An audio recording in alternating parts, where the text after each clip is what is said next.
Hi guys, the biggest horror fantasy movie the Raja Saab teaser అయితే మనకు release అయింది.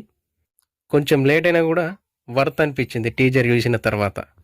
బాహుబలి, సలార్, కల్కి ఇలాంటి మూవీస్లో ప్రభాస్ గారిని చూసిన తర్వాత మళ్ళీ ఇలాంటి ఒక కొత్త ప్రభాస్ గారిని చూస్తాం అని అనుకోలే. అన్ఎక్స్పెక్టెడ్. అసలు చాలామంది వింటేజ్ ప్రభాస్ గారిని చూస్తున్నట్టు అనిపించింది అని అంటారు రాజా సాబ్ టీజర్ చూసిన తర్వాత.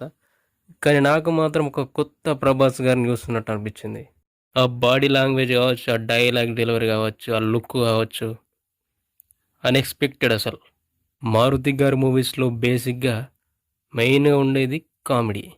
సో ద రాజా సాబ్ ఈ మూవీలో కామెడీ కనుక పర్ఫెక్ట్గా వర్కౌట్ అయితే నెక్స్ట్ లెవెల్లో ఉంటుంది అసలు మూవీ. ఇక్కడ మనకు టీజర్లో ఏం చూపించారు అంటే, ఒక రాజు, ఆ రాజుకు సంబంధించిన సంపదనంతా ఒక కోటలో దాచిపెడతాడు, అతని కోటలోనే. సో అందులో ఉన్న నిధి కోసం ఎంతోమంది ప్రయత్నిస్తూ ఉంటారు ఆ నిధిని దక్కించుకోవడానికి.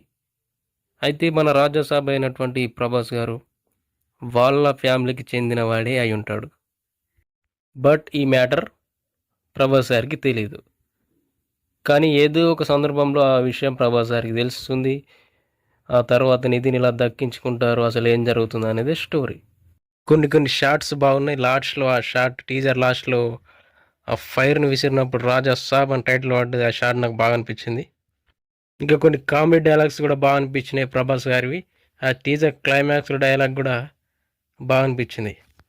ఈ హర్రర్ ప్లస్ కామెడీ పర్ఫెక్ట్గా వర్కౌట్ అయితే మాత్రం బొమ్మ double block buster. So teaser అయితే నాకైతే బాగా అనిపించింది. మనం ఎక్స్పెక్ట్ చేసిన దానికంటే ఎక్స్పెక్ట్ చేసినంతే ఉంది. ఎక్స్పెక్ట్ చేసినాం, బాగానే వెయిట్ చేసినాం కాబట్టి ఆ వెయిట్కి పర్ఫెక్ట్ న్యాయం చేసింది టీజర్.